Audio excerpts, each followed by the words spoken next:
Hello বন্ধুরা, তোমরা সবাই কেমন আছো? ছোট্ট একটা মিনি ব্লগ নিয়ে আসলাম দুর্গাপূজার মেলা। এই যে তোমরা দেখছো, এটা হচ্ছে দুর্গা ঠাকুরের প্যান্ডেল। ঢোকার পথে শিব ঠাকুরের দর্শন আমরা করলাম।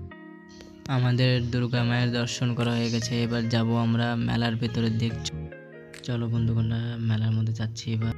প্রথমে আমরা মেলার মধ্যে সবার প্রথমে চলে আসলাম কানের দোকানে। তোমার দিদিমণি কিছু কানের নেবে। তোমার দিদিমণি কানের চয়েস করছে, লেকিন কানের চয়েস করতে পারছে না। আমার কাছে জিজ্ঞাসা করছে কোন কানের দাম। ফাইনালি তোমার দিদিমণি কি কেনাকাটি করলো দেখা যাক। দুটা কানের দুল, একটা মালা, ছোট ছোট ক্লিপ। ফাইনালি চলে আসলাম কাপের দোকানে। কোন কাপটা নেওয়া যাক। তোমার দিদিমণির এই কাপটা পছন্দ হয়েছে, এই কাপটা আমরা নিলাম। চল, মেলার মধ্যে আসছে নৌকা, নাগরদোলনা, ডিস্কো। আমরা ডিস্কোতে চড়বো, দেখি কার কিরকম অবস্থা। এই যে আমার জ্যাঠা শ্বশুর, সে টিকিট কাটছে। ফাইনালি আমরা টিকিট পেয়ে গেছি, এবার ডিস্কোতে বসার জন্য যাচ্ছি।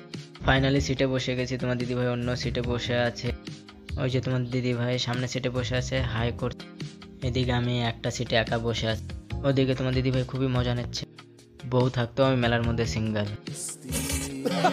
ডিস্কোটা এত জোরে ঘুরছে যে আমার মাথা মতি ঘুরছে। এদিকে আমার বউ শালা খুবই মজা নিচ্ছে ভাই। এই শালা হাবিবুল্লাহ আছে, হাবিবুল্লাহ চালাচ্ছিল এত জোরে।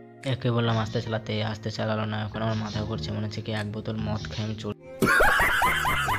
আমাদের মেলা ঘোরা কমপ্লিট, এবার আমরা বাড়ির দিক যাচ্ছি। ফাইনালি বাড়িতে আমরা পৌঁছে গেছি। তোমাদের ভিডিওটা কিরকম লাগলো কমেন্টে অবশ্যই বলবেন। টাটা।